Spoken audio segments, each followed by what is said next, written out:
Good evening, YouTube. It's me, always George Page, aka the Emperor of WMA Talk, coming to you live on YouTube. Well, folks, we only have a few more days left in January. I'm telling you. I mean, time flies. Tomorrow will be Friday, and then it be start of the weekend. I mean, as you know, I don't have a real job anymore, so I'm my every day is a weekend for me. But like I said, I know a lot of you who do have a 9 to 5, sometimes a 6 to 8, or depending on how you have to clock in, you know. So anyway, if you look on the title um of my video of this live stream, is that the story is going to say about the toxic culture of MMA and how they had the idea of going out on your shield isn't a badge of honor. It's not.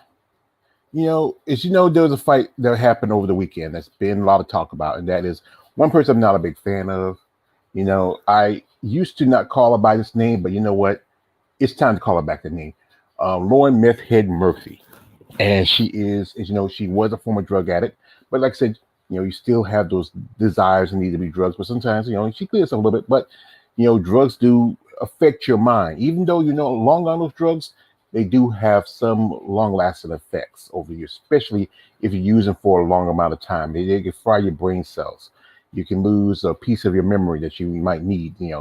So, anyway, Lauren fought in Brazil against Jessica Andrade. Jessica Andrade was a former 115 strawweight top champion.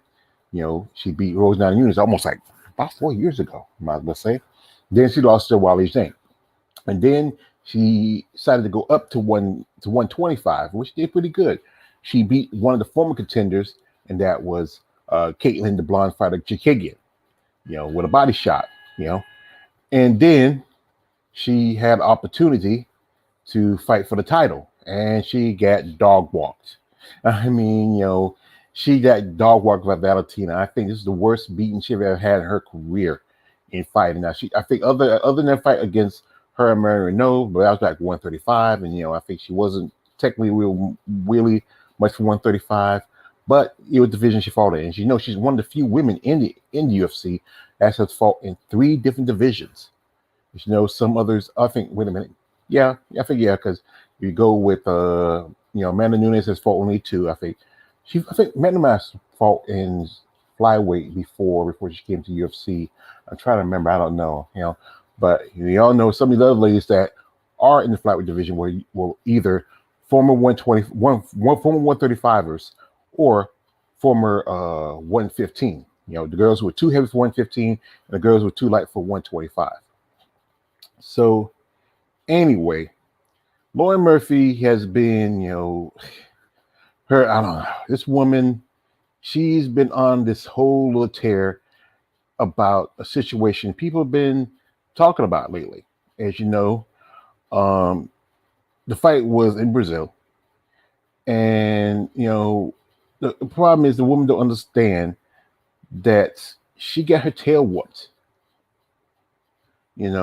and she's comparing her fight to a fighter I'm not a fan of either, and that is Joanna Jędrzejczyk, or we call her Bojangwiczek, And Joanna, her fight with Wally Zhang was competitive. It was a competitive fight. Wally was given as much as she could take it. Folks, give me a second. I'm going to be right back.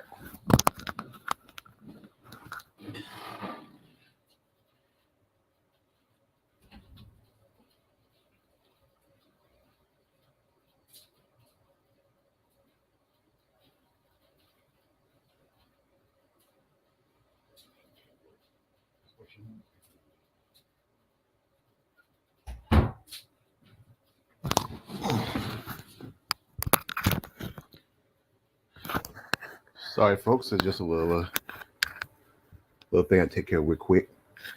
Anyway, as I was saying, that fight between Zhang and Joanna was competitive.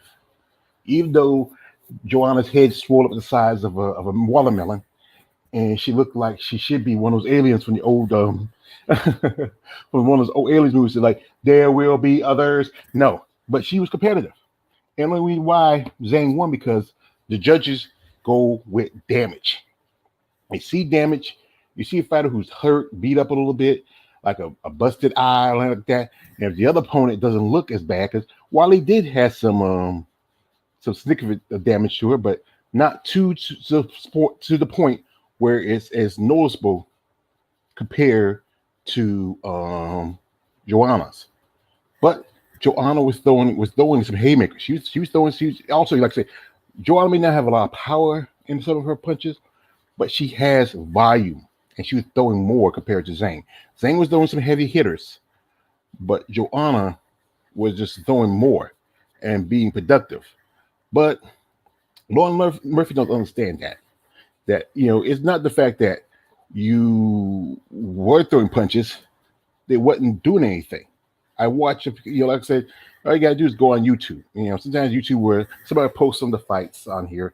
They become a little, fandango looking, but they post the fights. And I mean, I'm telling you, if you've seen the pictures from the fight, because one thing about the UFC, my man, the coach, he usually try to do a film study. He's not allowed. UFC, once they find out that you're doing a film study, using any of their footage, they want you to take it down. It's not fair, but it do that because it's call it copyright infringement, but sometimes it's not copyright infringement. It's giving people the education of what's going on with the fight, you know. But UFC, they're always on some BS, and that's why I'm not a fan of Dana White beater. Now if anybody else does it, like somebody else, like another content maker, especially as a content maker that has over nearly almost 100,000 subscribers, or close to 1 million subscribers, because and they also have like sponsors and stuff like that. UFC wouldn't let it go because the fact that sometimes what they do, they probably reach out to the guy and say, "Hey, you thinking give us a little it's like promoting their brand." But it's like I said, Lauren, like I said, she was getting dog walked. She was getting beat pillar to post, and I don't know how in the world anybody. I mean, especially her corner. And in her corner, is her husband. Husband works as a corner. Man, this is your wife. She's getting beat like a damn dog. So you're telling me you're not gonna say, you know what, man? Nah, you can't sit to your wife say, honey, baby, I love you, but you're getting beat. You're getting beat real bad, and I think we need to stop the fight. We got to stop the fight. But the problem is, these fighters believe like, oh well, I'm gonna go out my shield. I'm not gonna give up. I'm not gonna quit. I'm a warrior. So it's the booty warrior. He's a warrior, but he's a warrior he likes some booty. But like I said, Lauren Murphy was getting her tail handed to her for 3 rounds. She was productive in the first round. That's the first round, and Lauren is in her late 30s, and Jessica's in her early 30s. That means she's still in the twilight and strength of her career. And she's been fighting for a long time. She's been fighting for UFC for maybe almost 10 years. I think Lauren, not as much, because she came from, I think, Invicta. She was fighting 135, and then when they created the 125 division, that's when she moved up to there. And I remember Lauren when that season when it was Gaethje, Justin Gaethje and Eddie Alvarez. They were the coaches for the women. And I remember Lauren she was originally with Eddie, but then she decided to switch over to Justin. And this is the reason why I didn't like this chick. Because the fact was, there was an episode where Sarge was supposed to fight. Sarge usually just got cut from the UFC because of weight issues. The problem with Sarge, I don't know what is it. She can't make 125, but it says too small for 135. So that's why I think the UFC should need to open a catchweight division for the women. I mean, they don't want to do it because they don't want to be holding to the women because because we all know the product. It's like that's just why I compare MMA to bodybuilding. Because I talk about this. I said this before that bodybuilding, the men are the bottom bitches. They're the ones everybody comes see, but the women don't get as much attention as the money compared to the men. So, like I say, like in MMA and in bodybuilding, the men are the bottom bitches. As you know anything about the pimping, culture, the bottom bitch is the woman that makes the most money for the pimp. It's funny they call her the bottom bitch, but hey, that's the name, that's the title. It's oxymoron. If you're on the bottom, you shouldn't be making a lot of money, but that's how it is. And and that's the thing is with women in MMA, they are not considered high priority. That's why they don't get as much attention. That's why sometimes you have some shows where you don't have maybe one or not even at the most two women on a fight card. We had one while back. We had a one that was like I think was back in November, I believe. I think it was 281 or is it two? One of them. It was a complete sausage fest. No women. I mean, like they couldn't find some women, and there were some women like I talked about this before. Certain man, she left because they held up. I mean, they didn't have she didn't fight since March, and that was against Colarosa. Now she's supposed to fight Aspen Ladd. Then it was supposed to have another fight. Her Ladd had to fight at least two times, but it kept getting canceled because the issue was one issue was because of injury, another issue was because of Ladd. And then when you fight gets opportunity to fight, Aspen Ladd comes up. You know, didn't make the weight, and it's just frustrating for a fighter. And I think, like I said, Sarah's one of the few women that was left when they started UFC for women. She was with there with Amanda Nunes. She fought Nunes. She lost against Nunes. When you had Ronda Rousey, you have to back up Misha Tate. Misha Tate needs to go ahead and she needs to go back to retirement. She took those 5 years off, really kind of put her out those 5 years. Yeah, she beat Mario Renault. Mario Renault was like, she realized Mario was slowing down. She was going to be. I was rooting for Mario to win. I wanted to win to derail the Cupcake Hate return, but it didn't happen. So I accepted. But then she gets smacked up by Catlin Vieira, and then she gets beat up by Lauren Murphy. So and and the S is 125. Her button stays at 135. There's no one there. Maybe with her over 135, they get a little more action, a little excitement because most of the only who's really be fighting lately is 115, 125. You know, those two have been a little more active than and I figure if they bring a 105, that'd be great. I mean, these girls who are atom weights would love to come to UFC, but the UFC feel like this pops. UFC doesn't want the women too big and too small. They don't want 145, but they don't want the girls at 105. That's why they don't like guys at 125 because they say the guys are too small. But those fights go pretty good. Those guys are fast. You do get see knockouts more than you would find in 105, but still the girls go fast. Most of them, most time they'll do a lot of groundwork. But then they talk about where am I doing the ground? But I see some guys who do a lot of groundwork too. Now, like I said again, I was talking with the stories about how Lauren Murphy does not realize that you are getting mollywopped. And these are some pictures. This is from I just googled them because, like I say, Ali is with UFC. They not no video footage, but we have photo footage. So photos are good enough because that's how I make my slides. How I do my slides. I take photos and I just sometimes you'll have all the photos from the fights, but enough to really kind of tell a story. Now you can see from some of these pictures here that Lauren Murphy just was not doing much anything. Like this picture right here. Like she's getting hit hard.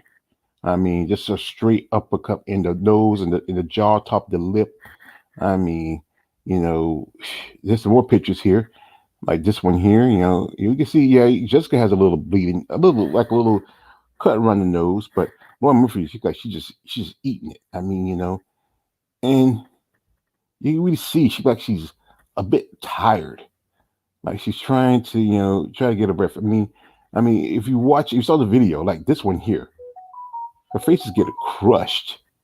I don't know how the world. I mean, she moves like an old lady. She moves like Ozzy Osbourne, And I'm telling you, here's who I have the biggest problem with. Here's the referee. I think the referee. He's one of the referees that's in Brazil, I believe. He should have saw that Lauren Murphy wasn't doing enough. She wasn't doing enough. He should have stopped it. Even though she was throwing some punches, it was enough to get Jessica off her back. Even, DC, Daniel Cormier, who I will not ever allow in my bathroom, saw that Lauren Murphy was getting killed, and he said, stop the fight, and this is Lauren's husband. That's Dan Hooker. Dan Hooker, not Lauren Murphy. He even showed that Dan Hooker criticized lack of stoppage during Lauren Murphy's versus Jessica Contreras 233 fight. And Dan Hooker's been in the game for a long time. you know. But it's just this woman was getting beaten pillar to post, and I don't know why her corner didn't throw the damn towel. Throw the damn towel. You remember it's very popular. You remember the movie Rocky 3, where Apollo's fighting Ivan Drago and the guy Tony.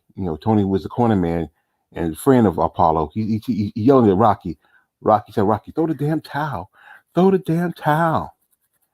And Rocky's holding the towel, and then it's too late. Apollo falls, and Apollo dies. And people believe this in the MMA world. They believe this thing about going out on your shield.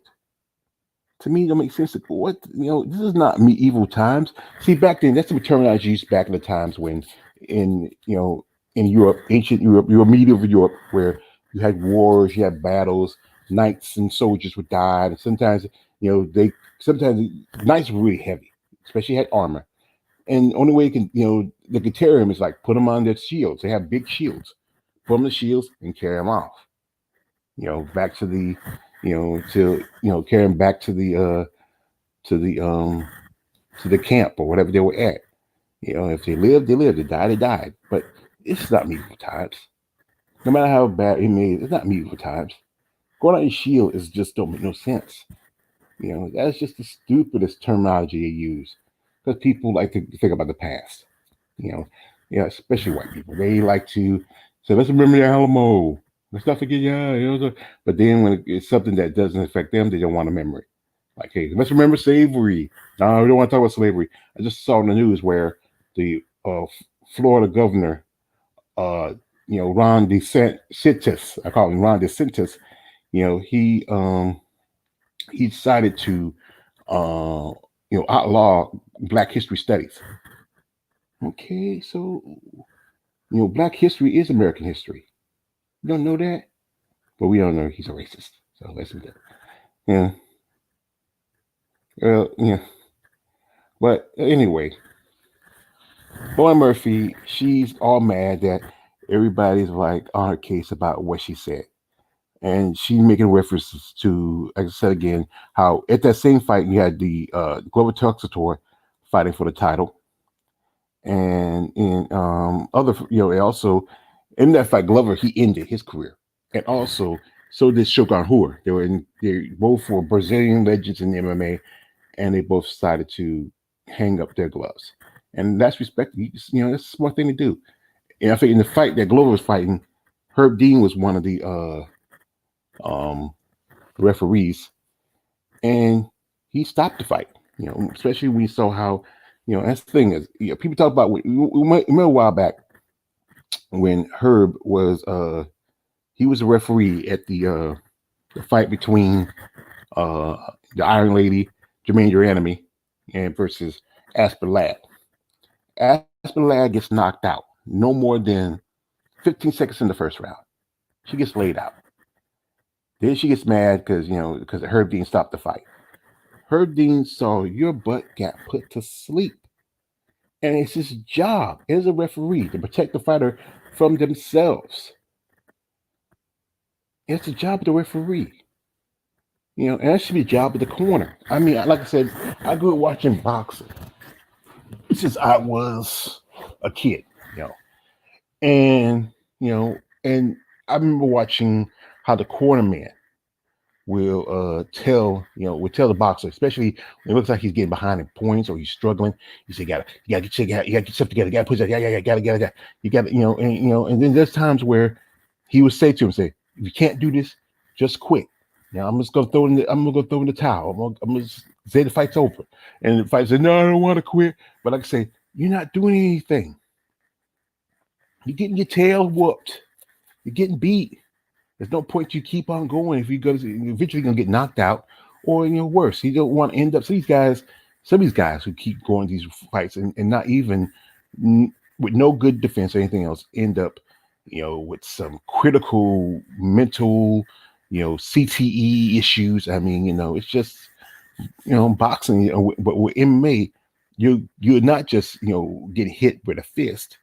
You're getting hit with an elbow. You get hit with a forearm. You're getting hit with a knee. You're getting hit with feet. You're getting hit with anything else. And also, you have to worry about, like my man X said, we talked about our last live, you're getting submitted. Somebody can crank your neck and knock you and put you out cold. And then I've seen fighters that wouldn't even, they've been put in submissions and don't want to quit. When you get somebody have your neck, have their arms around your neck, cut it off your carotid, and take it out your oxygen before you go out to sleep, quit. It's not nothing dishonorable about quitting, but it's just the way you're supposed to do when you see that you're difficult. Here also, she was talking about some other fights, and like I said, she is ridiculous. How she's talking about. Okay, all right. Here's one she talked about recently. This is on her Twitter. Like I said, I'm not much for Twitter. Is anyone arguing that Glover's corner should have stopped it? I saw him after the fight. He looked way worse than me. Both his eyes are closed, and he took a ton of unanswered shots. What about when Brian Taylor got a boxing lesson in the middle of the fight with Max Holloway? Yeah, that's what we're talking about. Look at Darren Elkins' entire career. It's a fist fight. Sometimes we get beat up. Sometimes it might make you uncomfortable. That is your problem. I signed up for this. I get beat up, not murdered. I have 2 black eyes today, and that's it. I'm going to be just fine. Getting my ass kicked is part of the job sometimes. I'm okay, and you're an MMA fan. You should be too. And what she says here, I think she says something else too with me. Wait. All right. And she goes also, I was responsive in the corner. Wait. I was responsive in the corner, not slouched over or disheartened. I told my corner I would do what I wanted, and I tried like hell to make it happen. I didn't have time. I didn't have the same tools that I needed to make it happen, but that doesn't mean I should have been pulled like you don't have a chance. I couldn't stand when people say she had no chance of winning. You didn't. You didn't. She just stopped the fight. Whereas the spirit of competition is that, and I drive me nuts because we're damned if we do and damned if we don't. Well, it's better to be damned if you do than beat up. Now, Pacific Caviar Corner called it, and you all mentioned her to kill herself. Well, that's the problem is those are those few hand assholes don't understand that you're getting beat, and you're gonna have those asshole and jerks. But you have the rest of the people who say, like, you know what? It's a good thing her corner called it. We're gonna have these people out there who are mental cases. You understand that you see the fighter getting beat. It's better for that fighter to give up than just be getting beat for 3 rounds. You why are you worried about these? Is only like a handful of people. When generally most people say, "Hey, we want to see you be all right. We don't want to see you get beat up." Now, I'm so over people criticizing my corner. I changed it. I changed it after the Valentino fight, and still not enough for you. It's more than enough for me. These guys are some of the best coaches I ever had. I'm so grateful they let me fight till the end, and I am tough. It's one of my favorite things about myself. Being tough don't mean shit if you don't win. That's the thing. She don't say you're tough, yeah, but the corner also should protect you from yourself. So that's the thing about fighters. Their pride will outride their common sense. You were getting beat. I know you said I wasn't slouching. I wasn't not, but you were getting beat and you wasn't doing enough to show that you were competitive. Now, like I said, that's the thing about a corner. Corner supposed to protect, and the referee supposed to protect the fighter too. When you see a fighter, even though hey, she's throwing fists, but still not enough where it's really pushing back at the opponent. She wasn't competitive enough. Now she might think, and that's what she thinks. And people like DC, who is a fighter, who's been fighting for years, and you talk about glove coaches, there's a difference between a man getting hit and a woman getting hit. See, in fact, this glove is fighting this dude, and he's was being competitive. But like I said, after a while, yes, the other fighter's going to get he's getting good shots in, and yes, his eyes closed. Because but like I said, Glover is 41 years old. He's only 2 or 3 years older than you, and been fighting a lot longer. So eventually, and you got to think about it. He retired. He retired because he was done. He would know he wanted to get another shot at the title. He knew it was a young man's game.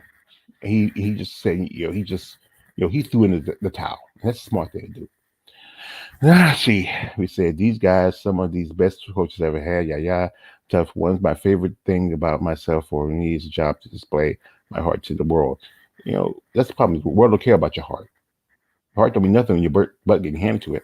Most you won't have any idea that I'm talking about. That's fine.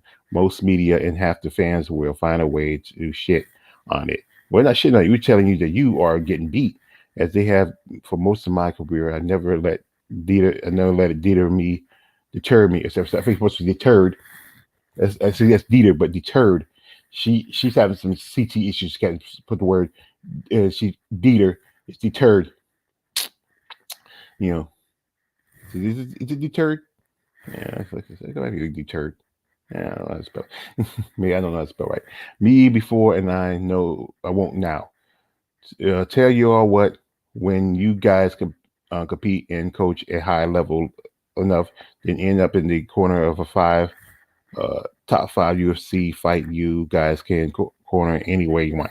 Well, here's the thing is, Lauren, we're not being corners. We are fans, and we are critical of a fighter who is stupid enough to not realize that she's getting her tail beat from pillar to post, who's getting dominated by a superior fighter, who don't realize that being tough don't mean anything if you don't win. And when the other person is pushing through your defenses, what you fight with Valentina, it was competitive either, because Valentina is at the next level. And you like I said, you got there because a couple of your fights, you fought a couple of I would say jabronis, and then in one fight they brought in a girl who was a straw weight, who was just technically a straw weight because they had an opponent. And what happened to that girl? She fought. If she was from Russia, she came in, she fought. I mean, her that girl. That's been almost 2-3 years ago. She fought that girl, and had heard nothing about the girl. She was some Russian girl. I forgot her name. It was something other. I think it's somewhere. Let me see. I think it's somewhere in her fight history. It should have it. Let me see. Let me check. It should be in Tapology. They should have it. And there's some Russian girl she fought. The girl was actually a straw weight, and because she supposed to fight somebody else, they pushed the girl up. Let's see. Uh, I think that's the girl. I think is Lilia Sharavi or Sharova. I think one of the name. I don't know. That is, she they brought her in because I think she supposed to fight Cavillo. Cavillo couldn't make the fight because of injury or something like that, or I think one by the time she got suspended for something or another, and then she fights this girl. Now she had a good streak with CDC. She lost it. She beat Bob Hunchak at the when they did the contender finale. That's back in 2017. Then she lost to Sarge Eubanks. Then two council fights with the Rebel Girl and Thief Ashley Smith. Then her and Mara Barella. That was the first council fight, but then they fought Mara. She beats Mara. Beats KK Lee. Beats Roxanne Modafferi. Then her fight was canceled with Cynthia Calvillo, and then she fights the girl from Russia who's a strawweight. Then she fights Joanna Wood, no longer Calder. And then she takes the beating and loses to Valentina. Then she posted two fights. There's several fights of her with Misha Tate were canceled till they finally got to fight Misha Tate. She beats her, and then she gets drugged like a dog by Jessica Andrade. Now, like I said, they talk about the fight between Max Holloway and Brian Ortega. I watched that fight. I saw that fight. Brian Ortega was getting beat. He wasn't even doing much. Brian Ortega's his whole left eye was closing. And one thing was the corners came. The doctor came in and stopped that fight. That's a good thing. Doctors can stop a fight. We see, I think if the doctor goes in and see that if like I said, if the doctor didn't stop the fight in that fight because he saw that she wasn't too bad off, she wasn't too concussed, then he's gonna let it go. But anybody with common sense say, what, this woman's getting beat. She, just going in just so you prove that you're tough don't mean anything. If you went in there, took a couple of beatings the first couple of rounds, then pop back up, beat Jessica Andrade and won. Okay, but you didn't. You went in, and just been a human punching bag for all 3 rounds. Yeah, you got a few shots in with Jessica, but then after a while, you just didn't have enough to really do anything. And we're gonna criticize it. Like I said, we're gonna criticize it. That's our right as fans. We're gonna criticize. You don't like it? Hey, kiss our ass. That's what I'm telling you. We're gonna criticize you. You're gonna get criticized. That's the thing is you don't understand that. If you're gonna criticize, especially if you're corner, especially if your corner's your husband, and it doesn't matter what you say. Corner should say like, you know what, you're not gonna do much anymore. You're just gonna get beat. So let's just fight another day. Let's save a little brain cells you have left and fight another day. Now, there's another fight that happened in Brazil about a few years ago, and that is Amanda Nunes versus Raquel Pennington. I don't call her Rocky because this is the reason why I stopped calling her Rocky, because of this fight. When she turned around to her corner and says she wanted to be done, the corner should have said, you know what, all right. If your fighter doesn't have the temperament to go in there, she's just going this off of on a just automatic, then it's not fair to push her in there. This woman supposed to be her friend. They used to hang out, both of them, their girlfriends, their wives now, hang out, spend time together. This is supposed to be her friend. And it's ridiculous. And she told her corner, I want to be done. I'm quitting. And your corner should respect that. See, this problem is that people have issues when fighters throw in the towel or the corner throwing the towel. But the thing is, it's the corner's job to protect the fighter from themselves.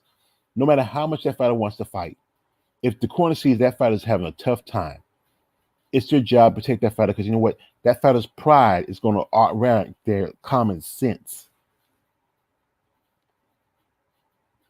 The thing is, they're gonna push the common sense out the window and just be a punching bag.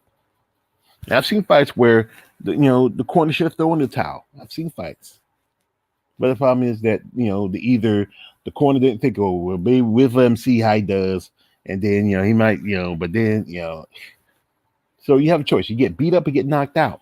Get knocked out, the fight's over. You get to wake up. Yeah, you get home. You just still have to be on CT on concussion protocols. That's the concussion protocols is weird because that fight, I know we're not going to see Lauren for a while, and I think she really considered her future in May or out of the MMA. She might need to go ahead and go back to her job working the lunchroom. Hey, you got benefits. Hey, you get to eat what you want to eat. Sometimes, it's better than being an MMA fighter where you barely get benefits and you barely get paid sometimes. After you pay, like I said, my coach breaks it down. My man coach breaks it out to me. After you pay your manager, after you pay your corner people, your trainers, you have also got to remember you got to pay taxes. You might have just enough, for you to settle for the month. Enough. Now, like I said, they get $10,000 for show, meaning they get to come to weigh-ins, and then they get maybe, depending on how much they might get. She might have got 20,000-30,000 for this fight because it was on a pay-per-view, and it was kind of like down, I think, halfway away from the main event. So after you pay your corner people, after you pay all the other people, after you pay your other bills, and then you got to pay taxes, then you might be lucky. You might have maybe $10,000-$12,000 left, if that much, if any more than that, and that's for your entire month until you get another fight. And that's why I know. I did an interview with Jimmy Driver. She's a bare knuckle fighter. She said she would like to have a full-time job, but the fact is her job is to be a fighter. But the fact is, bare knuckle don't pay as much compared to actual boxing. And women don't get as much, period. Now, you look at somebody like Claressa Shields, her last fight against Savannah Marshall, I think she got a good chunk of change, But most times, like in men's boxing, these guys get millions. Sometimes, even after they pay taxes and this and that and manager like that, they still got enough money. They can last a year. They might just fight the fight. But sometimes they can, what money to get from these fights, especially if the big fights, like guys like, Deontay Wilder, guys like Devontae Davis, Tank, those guys who are up and title holders and most popular fighters. Sometimes, I think we hadn't seen Deontay Wilder fight since he fought that guy about the middle of last year. And that was months after the fight with Tyson Fury. He has enough money where he can sit and he can wait a year and not be broke, unless he lives like trying some guy try to live fancy and buying a lot of cars like that. Floyd Mayweather does that stuff because Floyd didn't fight for anything less than 100 mil, because he can get out of bed for less than that. His fight with Conor McGregor, I think, was he got 300 mil and Conor got like 100 mil, and Conor had to get a cut to Dana White. That's why Dana White beat her. Because Conor is considered the bottom bitch over there at the UFC, so he had to get Daddy his cut. And even at that, Conor still had a good chunk of change. That's why he didn't see him fight. That injury, it's gonna take a while to recover. But after that fight, he fight for almost 2 years before his fight with I think was it Cowboys? No, I think it was which was the first fight, Dustin Poirier. Didn't fight with Cowboy Cerrone. No. It was the first fight. His return was first fight against Khabib. Then he had that fight, I think, with Cowboy Cerrone. And then the next two fights with Dustin Poirier. The last fight, his leg got broke, and even that he still was sitting on some of that money left from Mayweather fight. After he paid his bills and his trainers and also his taxes, he still had probably a cool maybe 20 to about 25 million, maybe even more. He's still sitting on some of that money. It takes a lot. You have to really, if you go to your money like that, you really have to spend it. Then he has his new business, the Irish whiskey business. His little Irish whiskey. Some people say it's garbage. I don't drink, so it's garbage. I heard. So he's making money off of that. So he has income, and still he still gets deals. Like I know he did some commercials here and there. I think some of the Budweiser commercial. So I'm doing like a Burger King commercial. He's that little side money. But it's just that these fighters take a risk, and it's just crazy how people believe that the mentality of fighters should be you go out and you shield. You should risk your life. You should die in the middle of the ring. No one should die in the middle of the ring. And even in boxing, you have fighters now who are dealing with issues with concussion issues. They're dealing with, kind of like some guys in their 40s and 50s who have a memory of a man of the 80s or 70s, because the damage it took. And like I said, this is just boxing. When you get hit with fist, you got MMA where you getting hit with with more than fist. The gloves not that big. I think was it 4 or 5 ounces gloves. Wearing boxes like sometimes 10, a little bit more padding, but still you're getting hit, and you get hit with ankles, shins, everything, and then also the submission part. It's crazy. But like I said, I feel sorry for somebody like Lauren Murphy. You don't understand that people, when you see something like that, when you see a fighter getting beat as bad as you were, their concern is that it's your health. It's not just they want to see you fight, but also they don't want to see you get treated like some old meat getting beat, like getting beat with a hammer and mallet. Jessica Andrade, she can hit hard, she can crack. Now her last fight, she submitted her last opponent as Amanda Lemos. But she's getting, like I said, she's still in the twilight of her career. She's just 31, probably 32 this year. That means if she wants, she can go for another 3 or 4 years. Lauren, you can't say the same for that. You might have maybe a few more months before you start sitting in a chair somewhere and drooling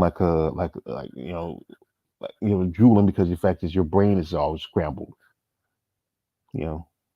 Like I say, like I said, you can't really compare men fighters to female fighters because guys are stronger with your hits. There's no women in the MMA right now that hit as hard as a man. That's the big difference. But the person like that, she doesn't understand. You have to really feel sorry for her. You have to really feel sorry for her. But you know what? I don't. Because I'm not a fan of hers. I think she's ridiculous.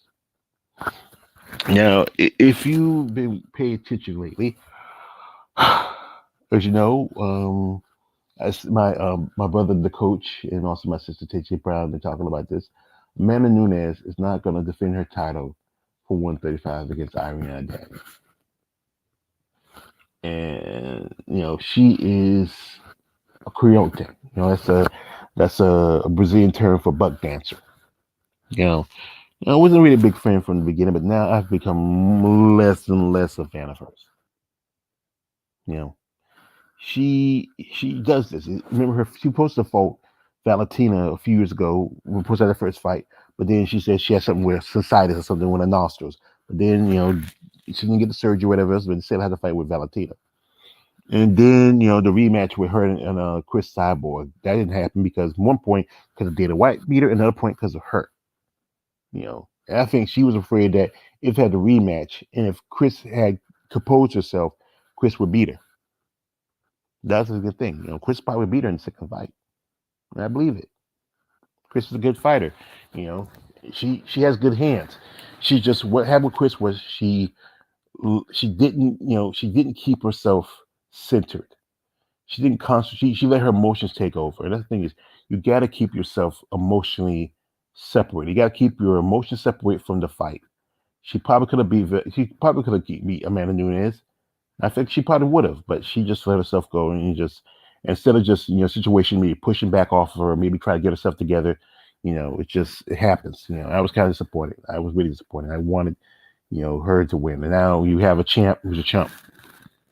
But what they can do? They can do this. If you have Cyril Gahn, who's interim light heavyweight champion. You know, and I think he's interim heavyweight champion. So if you can create an interim title, why do you not have it in the women's division? You have at least, if you go over the years in the men's division, you have 4 or 5 interim titles, at least 4 or 5. If you have lightweight, I think you have it in featherweight. I think a couple of other divisions. You have 4 or 5 interim titles. So why not have titles for in the women's division? You can have one for bantamweight, or you feel especially if you have a fighter that's not going to fight. So they did it because of Francis. They created an interim title and gave it to Cyril Gahn, where he beat Derek Lewis, but not say he gave it to him. But like I said, they could create an interim title for bantamweight, and bantamweight was the original division. Because when Dana White started it, he just had that only division. Who was a champion for a long time, Ronda Rousey. Then the title switched hands to Ronda to Holly, and Holly to Misha, and then went to Amanda, and then Amanda was title for champion for a long time. So she lost it to Julia Opinion. Julia Opinion only held it for about a minute, and then she lost it back to Amanda. So if she don't want to fight either Irene or Julia, then let Julia and Irene fight for an interim title. That's if you have a champion that's dragging their feet about fighting somebody, and so that person's not worthy or that person's not worthy, then okay, we can do this. We'll have an interim title for the bantamweight division. I think that's could be something to be done. But Dana White beat her. He's not a fan of the women, even though he makes some money off of them, but not as much money he make off the men. So that's why he'll create like 4 or 5 interim titles for the men's divisions, but not one for the women's. You know, you know. So what are you gonna do about it? Not much. But it's like I said again, the MMA culture, and that's just not just UFC. Bellator, they don't, they do pretty good some factors, but not good enough for the women. As you know, I did an interview with Jessica Borgia, and she fought in 145. And I thought, actually, would she want to go with 135? She said no, because the weight cuts really messed her up, so she can't go in and down. She has to fight 145, or where she feels comfortable. You know, and the thing is, I'm seeing fighters in Bellator who should be fighting 115 or maybe 135. Like one time, one person I'm a fan of that is Denise Killhouse, Miss Dynamite, and she hasn't been doing too well. I think if she might do better at 115. And same thing with what's the face? This is BJ's girl, McFarlane. Elamaya McFarlane is called last name. I forget her first name. I think she's too small for 115 because you have these women coming from the UFC into Bellator, and some of them used to fight 115, some used to fight 125, and I think Alima May might be better off at 115. I remember this chick that rather Raider fought. She knocked her out. This chick was undersized because this thing is when you do weigh-ins and you're fighting this weight class, if you are 2 or 3 pounds short of the weight limit, meaning okay, you're supposed to be 125, but it come in at 122, 123. That tells you something that you can make, you can barely make, you're making just the bare minimum of the weight. You know, so that means that you might be. I think these women sometimes might be like maybe naturally 130. So to try to save off 5 or 6 pounds, maybe even at the most 140. But they probably could make 115 if they want. If the Bellator could open up a 115 division and also a bantamweight division, they have a good flyweight and good featherweight division. They have the best featherweight and flyweight division compared to UFC because UFC's flyweight division is still kind of young, and their featherweight division is non-existent because they're pushing people like Macy Chiasson, who else? Bay Malecki, Julia Stolenko, who are girls who supposed to fight 145 to 135, and that's why they're struggling and losing because it's not their weight class.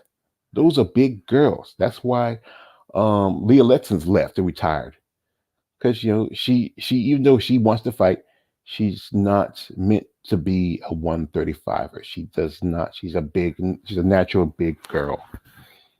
That's the thing about it, you know. But I've seen fights in Bellator which I've seen fighters where they should just go ahead and throw the towel.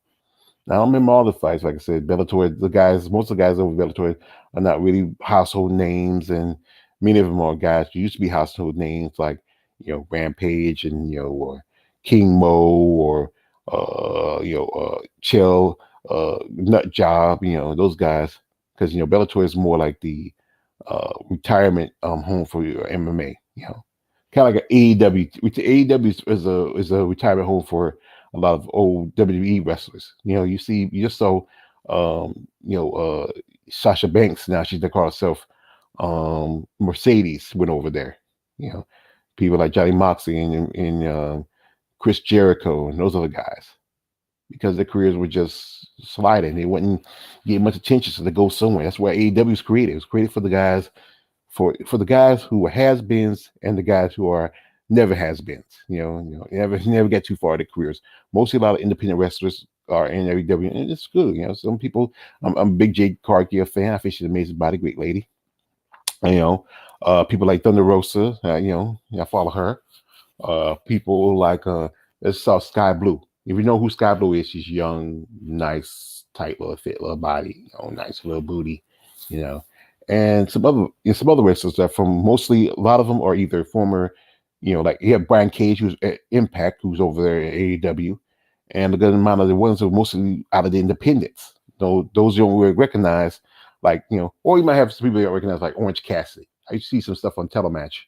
He does a lot of intergender wrestling, during his career, and that's where a lot of he's coming from. A lot of guys who do intergender wrestling in independents and some of the small organizations, they use them. But back to the subject of the toxic MMA world, and it's like I said, it's toxic because also there's a heavy amount of racism. When Aljamain Sterling got his head kicked in by Petr Yan, everybody's excusing this man of faking and getting his head kicked in. It's sad because he's a black man, and the brother, Aljamain, he talks about stuff, he posts out stuff, and I support that brother. He even mentioned stuff about Joe Rogan, how he said, yeah, he don't want to, no, he don't want to be interviewed by Joe Rogan. Most of the time, I think some fighters have said that they don't want to be interviewed by by Ho Rogan because of what he said. You got people like Izzy and Israel. Sorry, Israel. I don't call him Izzy anymore. I call him Israel and Kamara Usman. Saying I'll support Joe. He's my N-word. They're not real black people. They're black, but they're Africans. But they're not real black people like us here. We have to deal with this shit of racism for most of our generations. But like I said earlier, how the governor of Florida wants to ban Black History studies. Asshole. But yeah, it is a lot of racism in it. A lot of toxicity, a lot of sexism. It's a lot about the MMA culture. I'm learning, like I said, like I said, this is the guys my man, the coach. Come Breaker 99, BJ of No Filter, WMA Addict, my sister KJ Brown, my brother Executive 23. They talk about that stuff.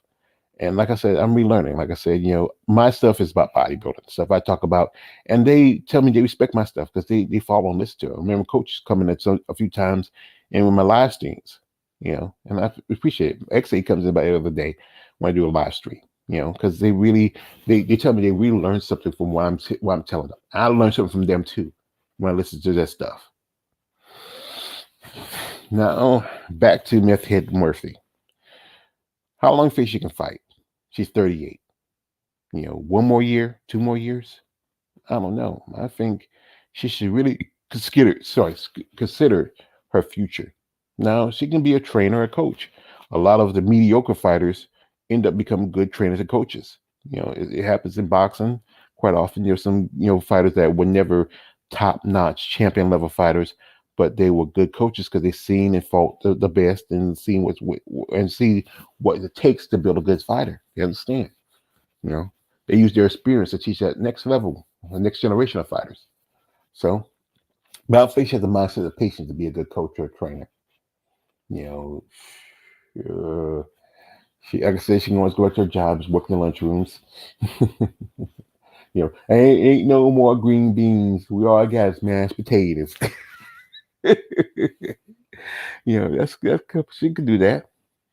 Like I said, she, it's my man coach. No. Conbury says, "Who's next?" He's just saying, "Who's next? Who next?" He likes to take that. It's a quote from Dante Wilder. Who's next? Who's next? And you talk about who's next for, just Andrade to fight. She could probably fight if she gets healed up. Manon, because she's supposed to fight Manon because she had an issue with her, I think, a ruptured disc. So that fight with Manon was called off. But Manon's recovering from injury she had. Or she said she wants to go back to 115 and she wants to fight Wally Zhang because Wally Zhang knocked her smooth the hell out. But who can Lauren fight? Options are near to few to none. I mean, no point fighting the champ. That's possibly she might fight Caitlin Chikagian. Those two fight back in the day when they were both at 135. Let me see. I think it was a long time ago. Let's see. Now she lost to Chikagian back in 2016. We're fighting 135. So, well, why not? Have fight to avenge the loss. Or you see, you get Priscilla Cachoeira. She posted a fight with Sarah Eubanks, but that fight was canceled. So maybe it's kind of going backwards. I don't think Priscilla's ranked too high. Let's see. I think it's possibly maybe a fight between her and Caitlin Chikagian, and that'd be a fight to say, kind of like a old school wrestling who gets the retirement match, because Caitlin, she's married, her husband, he's probably want to have kids. I think she's over the hill a bit because Caitlin's like about in her mid-30s, and the best years to have your kids is maybe your early 20s to your early 30s, and when we get closer to the mid-30s, it can be difficult. And so there's possibly Caitlin Chikagian to fight Lauren Murphy. Maybe Lauren gets revenge for that fight she lost to Caitlin. That's a possibility. We might not see that fight till about she recovers, trains. I would say by the end of the summer, they might do that. And by the time Kagan, who she's gonna fight because she fought Manon, maybe I think Vivian Rodriguez was supposed to fight somebody. I forgot who. Maybe wait till the winner between Vivian Rodriguez or whoever her opponent's facing, Kagan fight. It's just, and then after that, people still wait for Tyler Santos versus Valentina too. But Ty has to get through Erin Blanchard. What should have happened is, I think should went ahead just to make sure, just give Ty the rematch against Valentina, and let Alexa and Aaron fight for who gets the next shot for the title. I think that would have been, I think, two upcoming fighters in that division that would have been a better. She said she wanted one more fight. See how she does. One more 5 round fight. I think that would have been a better fight to see. I think see how these two young up and comers do against one another, and then whoever wins gets to fight either Valentina or Santos, which is going to be Valentina because Santos, she's still compromised. I mean, all Valentina's good, did a good headshot, a good punch, cracked that oil bone worse, and then the doctor would stop that fight.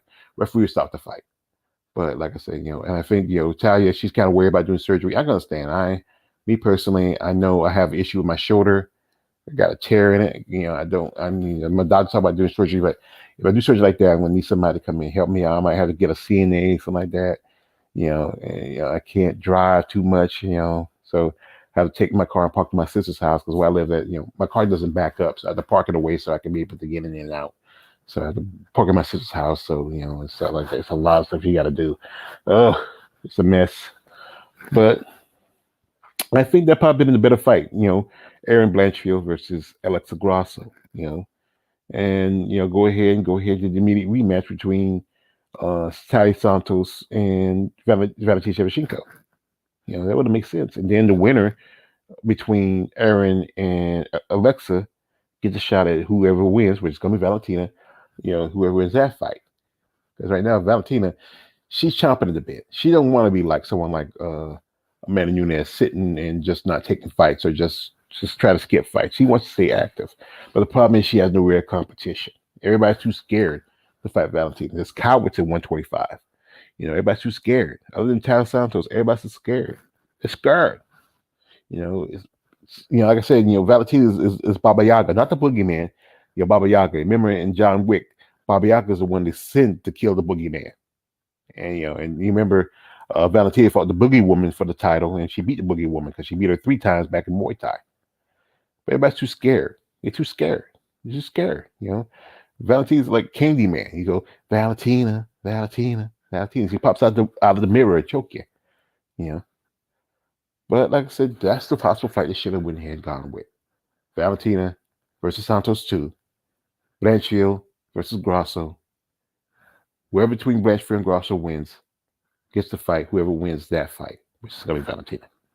Yes, I'm a Valentina fan. I admit it.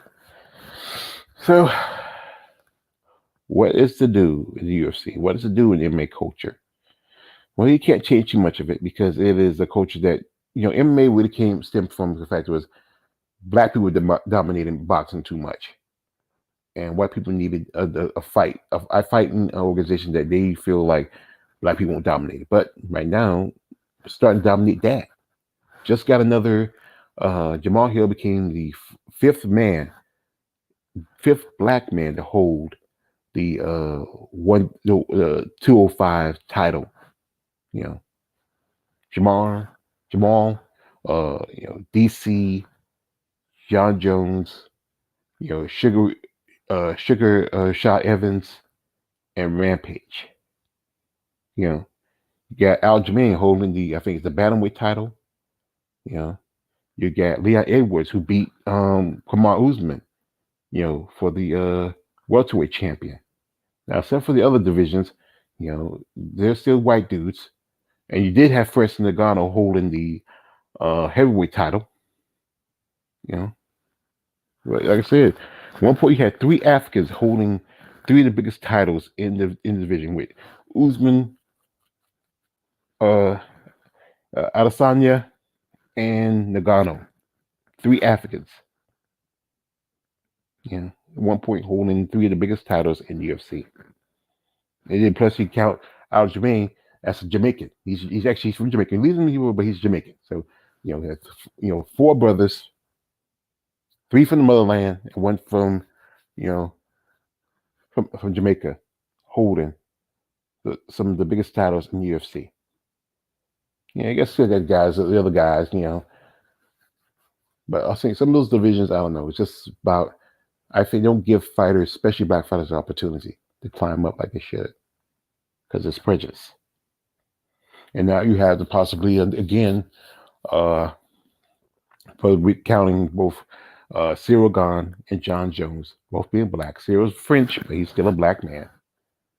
John Jones, he's black, but like I said, his nickname I used to call "Can't Get Right." You remember the movie Life? The boy couldn't talk, the baseball boy, can't get right. And that's why I call John Jones "Can't Get Right." You folks, like I said, MMA is just it's about what you get out of the sport. It's a entertaining sport. Aspects are fun to watch. And see people, two fighters going at each other. But then you have those people outside the sport, the fans, who are just some of them are just have mental issues. Some invest too much themselves into fighters. And like I said, I'm one of the people. Yeah, I'm a big fan, but I'm not invest too much myself into a person that I would never meet. And that's how it is. Now, I do talk about bodybuilding. Like I said, I do invest in these ladies because I think I enjoy talking to these ladies because their sport doesn't get much consideration. And while I'm here, folks, before I think further about this, yesterday we had a lady that's passed in the sport of bodybuilding. Her name was Amy Richardson. And Amy was a wife, a businesswoman. She competed in women's physique, but there was, I think, somebody mentioned that she was planning on going to Women's Open. Amy died of complications of pneumonia. And, it's just sad. I had pneumonia a few years ago. It was like walking pneumonia because I had it in my left lung. And I tell you, it can really be draining. I mean, because you're practically drowning your own body. And I think and it just, it's sad what happened. Just this lovely lady. I saw her at Savannah. She was working a booth. I should have talked to her. It was one of my regrets. When I was in Savannah, I should have did a little more conversation. I talked to some ladies here and there, but I should have did a lot more. But you know what? I was at all being my first bodybuilding show. I was kind of tentative. I didn't want to, get in somebody's face and say, "Hey, I'm just like this fan," and then just it felt like some weirdo. So but I should, like I said, I felt like I would have liked it. She had an amazing body, big shoulders, big broad back. She did a lot of powerlifting. I mean, she would have been a great female bodybuilder. But like I said, she's in a better place. A lot of people who were friends with her, who love her. I'm sorry, and also to her husband. Her husband's name is Kenneth. Sir, I'm sorry you lost your wife. And I hope you're doing well, and I hope the rest of the family doing well too. And may she rest in peace. So, I'm just gonna say so. I'm gonna get more silence to Amy Richardson.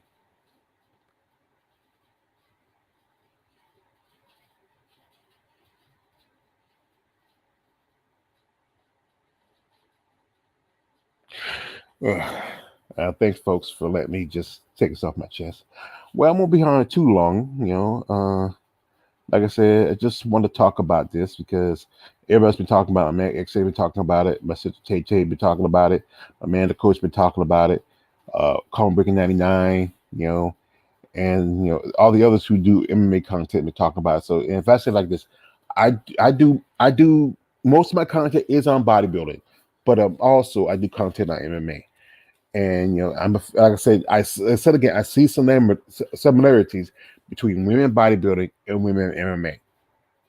There's some similarities to both those sports. They're both different sports. One sport's about presentation, one sport's about performance. Bodybuilding is more. There's performance involved in bodybuilding, but it's more presentation, it's more pageantry compared to MMA. And there's some ladies I talked to that who are MMA fighters who talk about going bodybuilding. I know a lady who is MMA fighter. There was at one point a bodybuilder. That's Miss Mandy Pope. Mandy Pope got a birthday coming up this weekend, so shout out to Mandy.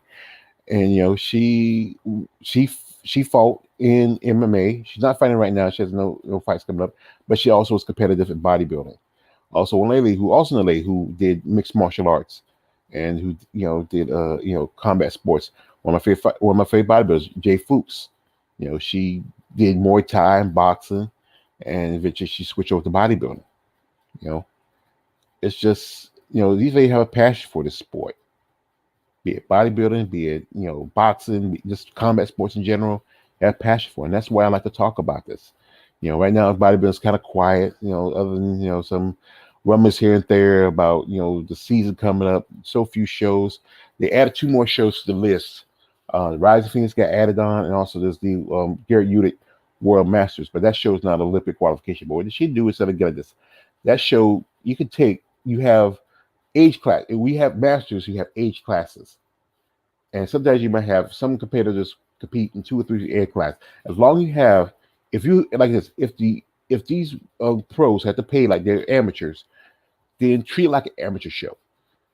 If as long as you have at least 2 or 3 competitors left out of the classes, because you have some women competing 34, 30, 30, and over 35. You know, women competing 40, over 45, women competing 50, over 55. If you have at least 2 or 3, because you might see one woman compete in those two classes. You long as you have 2 or 3 competitors left, they should have a finals, and that should qualify them for Olympia. That's fair. They can do that. They can do that if they want. Treat it like a almost like a pro qualifier or a national qualifier. Even though it's the pro level, that's what we should do. I think a lot of players would love to be opportunity to go to Olympia. But like I said, I'm just a fan and just give my thoughts. But folks, as I said again, these fighters, I respect what they do. Some of them I respect, some I don't have no respect for.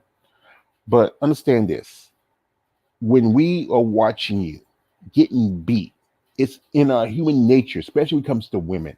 We want to see you protected. We want to see you safe. You may not like what we say or how we do it. That's fine. You don't have to like it. You have to accept it. You were getting your tail handed to you. You're getting beat by a girl who fights, who still fights at 115. But you got to remember, she fought in 135 like you did. But she came in 115 and even she smashed you. She smashed you. You were moving around like Chuck Liddell, flat footed. She was going past your defenses. You had your fists up. She still got past through them. And it was one point you were taking 4 or 5 shots unanswered.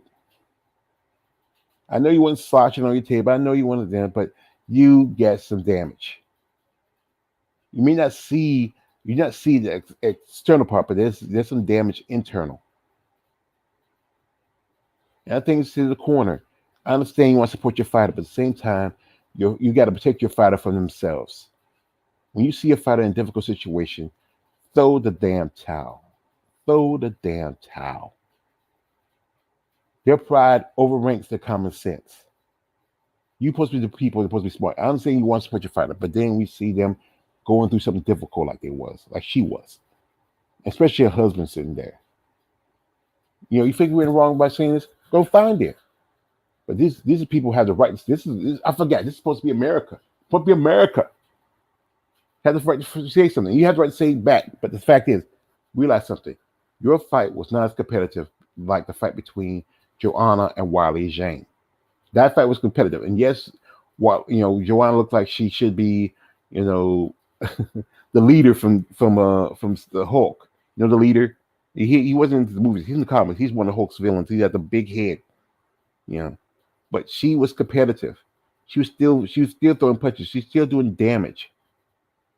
Only problem was her head was swole like a watermelon. That's the only problem was. It wasn't for that. Joanna probably won that fight. She could have. But that fight was competitive. The referee didn't stop it because the fact is Joanna was giving as much as she was taking, and so was Wally. They were getting back and forth. Your fight with Jessica, you weren't giving enough. And Jessica was giving it all. She was beating you to the gun 99% of the time. And you weren't doing much enough. A few shots here and there, but not enough. And like I said, that referee, he should have stopped it. He should have stopped it. Yeah, I've seen, and people still get Herb Dean's back about the Amanda Ribas fight or the fight with Aspen Ladd. And the thing is, it's the referee's job to protect the fighter from themselves. That's why he's the third person in the cage. And these guys, like I said, he was there because he was the referee at Shogun Rui's last fight. Mark Garter was there. He was the referee of another fight. I don't know, Jason Hozak or Keith Peterson was there. So those guys are good judges, are good referees. And they know when a fight's going through a difficult time, they doesn't have enough to defend themselves, they will step in and save them. Sometimes the doctor will save a fighter. But in that situation, the corner is supposed to save that fighter from themselves. I know you want to support the fighter, And funny is, at the end, where was her corner? I remember I saw Jessica's corner came out, and I think that one blonde lady was her mom or grandma, who supposed to be her head coach. So why didn't her corner come out and stand beside her? They knew she was losing, she's gonna lose, but still, you should stand beside your fighter and support him. That tells you something, you know. Well, like I said, what I know from this stuff is from what I know when I listen to the coach, I listen to the WMI stuff I've seen personally. I mean, but I feel like this that MMA, it's just some toxic. It's just some toxicity to it. And these fighters should protect yourself. Don't depend on your corner. Don't depend on your coach. Don't depend on the judges. Don't depend on the doctor. When you feel like that you're up against a superior opponent and you're not gonna beat them, it's nothing wrong with giving up. Let's fight another day. Take the L, take the knee.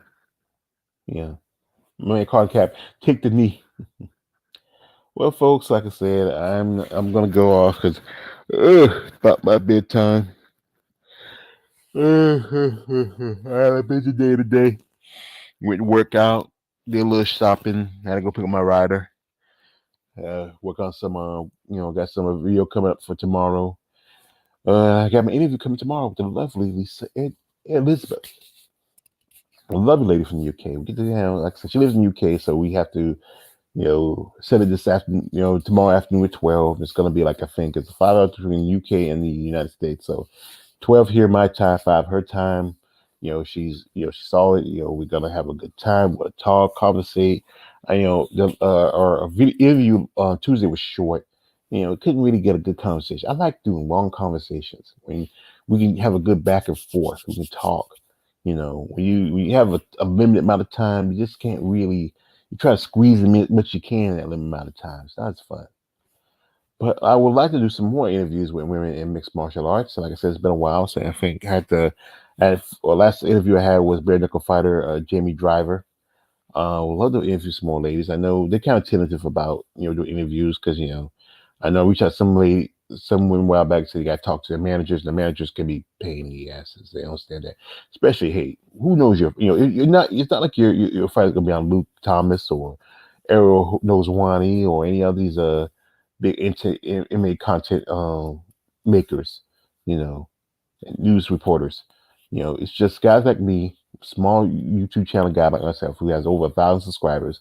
We're the people, the grassroots people, who keep me always attention.